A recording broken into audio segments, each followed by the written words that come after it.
बच्चों, इस वीडियो में हम लोग सॉल्व करेंगे एनसीईआरटी के एक्सरसाइज 4.5 का question number first. Examine the consistency of the system of equation in question 1 to 6। पूरे 1 से लगाए 6 तक के क्वेश्चन में हम लोगों को पता लगाना है कंसिस्टेंसी।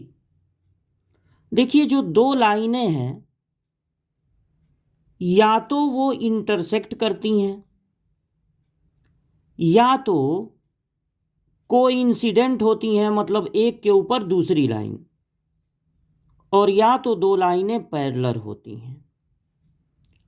अगर दो लाइनें एक दूसरे को इंटरसेक्ट करती हैं तो उनका एक यूनिक सॉल्यूशन होता है। यूनिक सॉल्यूशन का मतलब है x की एक वैल्यू होगी यूनिक, y की एक वैल्यू होगी जो दोनों को सेटिस्फाई करेगी। अगर एक लाइन के ऊपर ही दूसरी लाइन हो तो मैनी सॉल्यूशन होगा, इनफाइनाइटली मैनी सॉल्यूशन। यानी x और y की बहुत ढेर सारी ऐसी वैल्यूज होंगी जो इन दोनों इक्वेशन को सेटिस्फाई करेंगी। अगर ये पैरेलल हैं तो इनका होगा नो सॉल्यूशन। अगर दोनों लाइनें पैरेलल हैं, ना तो एक दूसरे के ऊपर हैं और ना तो इंटरसेक्ट कर रही हैं, तो उसका होगा नो सॉल्यूशन। मतलब x और y की कोई ऐसा वैल्यू नहीं होगा जो दोनों को सेटिस्फाई करे। जब यूनिक सॉल्यूशन होता है या इनफाइनाइटली मैनी सॉल्यूशन होते हैं तब कहा जाता है कि ये सॉल्यूशन कंसिस्टेंट है, और अगर नो सॉल्यूशन होता है तो इस केस में कहा जाता है कि इनकंसिस्टेंट है। तो आपको ये पता लगाना है कि ये कंसिस्टेंट है या इनकंसिस्टेंट है। मैट्रिक्स के मेथड से ये हम पता लगाएंगे। ये हम लोग हाई स्कूल में भी पता लगा चुके हैं, A1/A2 is not equal to B1/B2 इस तरह से। लेकिन इंटर में हम लोगों को मैट्रिक्स से पता लगाना है। तो देखिए क्या करेंगे। यूनिक सॉल्यूशन के लिए क्या कंडीशन है, इसके लिए क्या कंडीशन है, इसके लिए क्या कंडीशन है, इसको पहले ऐसे समझते हैं। जब हमको दो इक्वेशन दिया जाएगा, जैसे x + 2y = 2 और 2x + 3y = 3, पहले एक मैट्रिक्स बनाएंगे ये कोफिशिएंट को लेके, 1 2 2 3 कोफिशिएंट को लेके एक मैट्रिक्स बनाएंगे, इसको कहेंगे मैट्रिक्स ए। फिर एक मैट्रिक्स बनाएंगे x और y को लेके, इसको कहेंगे मैट्रिक्स x। और लास्ट में एक मैट्रिक्स बनाएंगे जो इक्वल टू के दूसरे साइड में कांस्टेंट नंबर्स हैं उनको लेके, इसको हम लोग रिप्रेजेंट करेंगे b से। अगर a जो है उसके डिटर्मिनेंट की वैल्यू 0 ना हो, कुछ और हो, निगेटिव पॉजिटिव कुछ भी हो, 0 ना हो, तब होता है यूनिक सॉल्यूशन। तब क्या होता है? Unique solution. अगर डिटर्मिनेंट की वैल्यू, इसके डिटर्मिनेंट की वैल्यू 0 आ जाए तो दो बातें हो सकती हैं, या तो इनफाइनाइटली मैनी सॉल्यूशन होगा या फिर नो सॉल्यूशन होगा।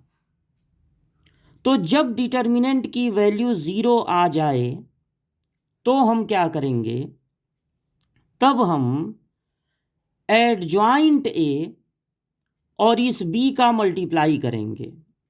तब हमको क्या पता लगाना पड़ेगा? एडजॉइंट ए और उसके साथ b का मल्टीप्लाई करेंगे। अगर ये भी 0 आ गया तो होगा इनफाइनाइटली मैनी सॉल्यूशन। लेकिन ये 0 आया हो और ये 0 ना आए, जब हम एडजॉइंट ए और b का मल्टीप्लाई करें तो वो 0 ना आए, कुछ और आए, तब होता है नो सॉल्यूशन। ठीक है, तब होगा नो सॉल्यूशन। और जब नो सॉल्यूशन होगा तो कह देंगे इनकंसिस्टेंट है। अगर डिटर्मिनेंट की वैल्यू 0 नहीं आई तो आपको एडजॉइंट ए निकालने की जरूरत नहीं है।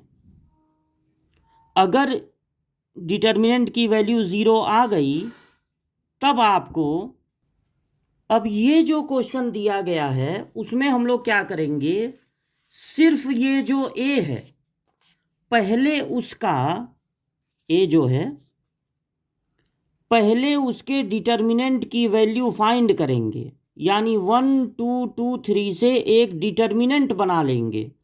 और 2 × 2 डिटर्मिनेंट की वैल्यू निकलती है क्रॉस मल्टीप्लाई से। पहले ये प्रिंसिपल डायगोनल का मल्टीप्लाई होता है, 1 3 जा 3, फिर अपने तरफ से माइनस लगा देते हैं। इनका मल्टीप्लाई होगा 2 2 जा 4, आया -1 जो कि 0 नहीं है। -1 आया जो कि 0 नहीं है।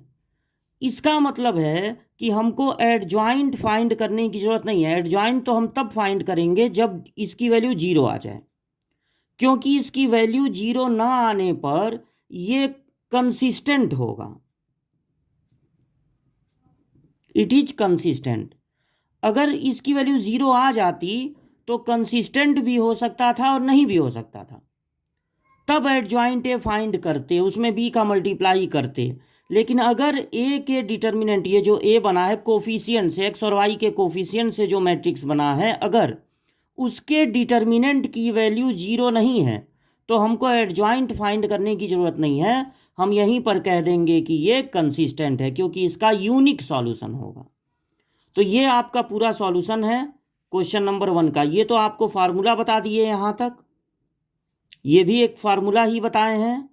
बस आपको सॉल्यूशन में इतना नोट करना है, मतलब एग्जाम में जब आएगा तो ये नोट कर देना है और ये दिखा, ए का डिटर्मिनेंट निकाल के शो कर देना है कि 0 नहीं आया, देयरफॉर इट इज कंसिस्टेंट।